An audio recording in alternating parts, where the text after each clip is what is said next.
Garder, protéger, nourrir et préserver le patrimoine, telles sont les missions des gardiens de Kerkena depuis des centaines d'années. Kerkena, cet archipel tunisien, situé à une vingtaine de kilomètres de Sfax, est constitué de deux îles principales, Garbia au sud-ouest et Shargia au nord-est, elles-mêmes entourées d'une douzaine d'îlots.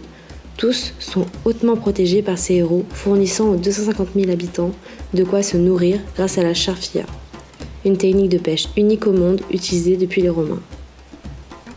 الشرفية هذه مصنوعة من الجريد، نقصوا الجريد من الخل وننظفوه، تفهم فيها، ننظفوه بالحجامة، نحيوه كالشوك، خاطر فما شوك، تفهم فيها، ننظفوه ومن بعد ذلك نمشيو نشقوه في البحر باش نرجعوه شرفية، كيما تو تشوفوا هذاك شرفية. الشرفية نعملوه كالحيط، تفهم فيها، كعبة، وفي طرف الشرفية نعملوا بيت، تفهم فيها. وفي هاك البيت نعملوا الدرينه، اما هي تدخل من هنا ولا لا؟ تدخل من هون باش تحصر للداخل، ما عندناش نجمو احنا نخرجوا الحوته من هنا راهو ولا القرنيطه، يلزمها تخرج من هنا. نحلوا الحبل، فما حبل هاكا فهمت، نعملوا هكا خرطه تتحل هذه الكل، الحوت الكل يهبط من اللوطه، خاطر من هنا ما عادش تخرجك منها، يلزم تتحل من التالي، الحوت الكل يهبط لوطه، فهمت؟ هذاك هي الدرينه. النخله كيف تنجم تخرج لك اللاقمي يقولوا، واللاقمي كيما تحبوا انت، تحبوا قارص ولا حلو، تفهم فيها. اذا قارص يلزم تشرق عليه الشمس، قرصوا الشمس، تفهم فيها، وبالعشيه ولا بالصباح بكري قبل ما تزرق الشمس تنجم تخرج اللاقمي الحلو. L'utilisation de la technique de la charfia se fait rare, laissant place à des techniques plus efficaces mais plus dangereuses pour l'écosystème. Les jeunes la délaissent alors qu'elle demeure la technique la plus adaptée pour une pêche éco-responsable. On dit que les gardiens protègent les villageois en repoussant les marées hautes. L'agriculture prend une grande place dans la vie de l'île et offre un rôle important aux femmes kerkéniennes. الهادي عزدين رئيس مجمع البركة، بروجي البركة ومجمع فلاحي، مجمع كما كنت سبقت حكيت ويخدم في فلاحة قرابة 400 فلاح. مجمع يعد المساحة نتاعو معناها نتاع المنطقة السقوية قرابة 120 هكتار. المنطقة هي تمتاز بالخصوصية نتاعها، تمتاز بالشريحة بالزبيب معناها الكرمة والعنبة هي الأساس اللي عندنا من قبل مجدود، وكمان احنا تو طورناها وزدنا استحفظنا عليها وزدنا طورناها وزدنا تو دخلنا عليها الزيتونة. الزيتونة هي الباز والزيتونة هي الباخذة توا في العملة ولات هي الكل. الراجل اللي يقوم الصباح يمشي بحر للشرفين نتاعو، والمرأة تمشي تتعاونوا في الغابة، تمشي تعزق له، تمشي تجمع له، تحاسيلو. احنا الراجل والمرأة هنا يكملوا بعضهم، وعندنا نساء اللي تخدم في البحر مع رجالها كيف عادي، وعندنا مختلطة معنا رجال ونساء يخدموا عادي سواء في البحر ولا سواء في البر معنا عادي. براسك معناها. وزيد الحاجة الباهية ان النخلة والزيتونة والكرمة والعنبة يتلائموا مع بعضهم برشا، معناها ما عندهمش اضرار، ما يضروش بعضهم، معناها هذه حاجة زاد باهية برشا.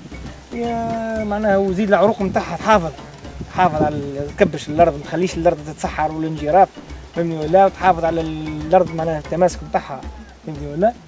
يعني حاجة كي تبدا كي تيبس الجريدة نعملوا بها الكيا بالعربي، نخدموا بها الكيب معناها كيب عبارة بيت تو العصرية هذه، احنا قبل البيت الزمنية بالجريدة وبالعود النخلة ما كانوا، فهمتي قبل هذا كيفاش كانوا. Un problème se pose. En plus du fort taux de salinité de la terre, l'eau se fait rare. Mais ces obstacles n'empêchent pas nos héros de survivre en s'adaptant à cet environnement. Les Kerkéniens ne sont pas seulement des agriculteurs et des pêcheurs. Ils créent également des objets artisanaux avec des matières simples comme celles offertes par leurs gardiens. Monsieur Rida Alouche est un de ces artisans.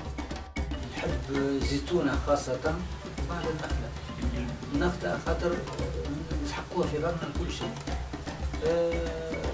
والأزعاف يعملوا منه برشا حاجات، نعملوا القفاف، نعملوا المراوح، المظالل، السجادات، أي حاجات نستعملوا بهم. وزاد حتى من الجريدة العصي نتاعها يسحقوه في برشا حاجات، نعملوا منه محمل نتاع كتاب نتاع قرآن يتحل بالسكر، نعمل منه طابوري وانا ابتكرت برشا حاجات من عزف. مثلا فكرت نلعب البيتونج نتاع البول فيه 3 بولات من عزف ومطلوبة ياسر الناس الكل يحبوها. لي بورت موني زاد ريتها يخدموها برا، اما خدمها انا خدمة احسن. وفما حتى انواع اخرين تاع لي بورت موني نعملهم، نعمل دار الصغار كل بورتر كلي كفاف صغار يجيو حتى الكهرباء منظر باهي ندخلوا كانك العزف الدخلاني من الكل، مش الجريد البراني، لا الدخلاني من الكل يبدا العزف نتاعو اصفر هكا باهي. ينحيو العزف هناك الدخلاني نخليوه حتى يشيح، بعد ما يشيح نقلوا هاك العزف هكا، ومن بعد يجيبوه كيما هكا وليو بالسكينة نعملوه طروف هكا صغار.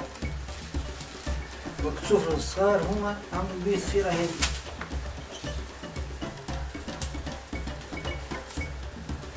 هذي الثيرة أو كل صحابي لي أنا وصحابي نجم، أما انترناسيونال وحتى ناسيونال ما فماش، ما جابش خرج برشا. والولاد تو زاد ما يحبوش يحفظوها.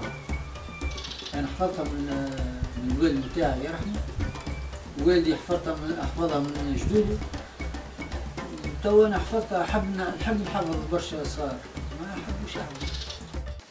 Si nous les avons appelés les gardiens de Kerkena, ce sont pour de nombreuses raisons.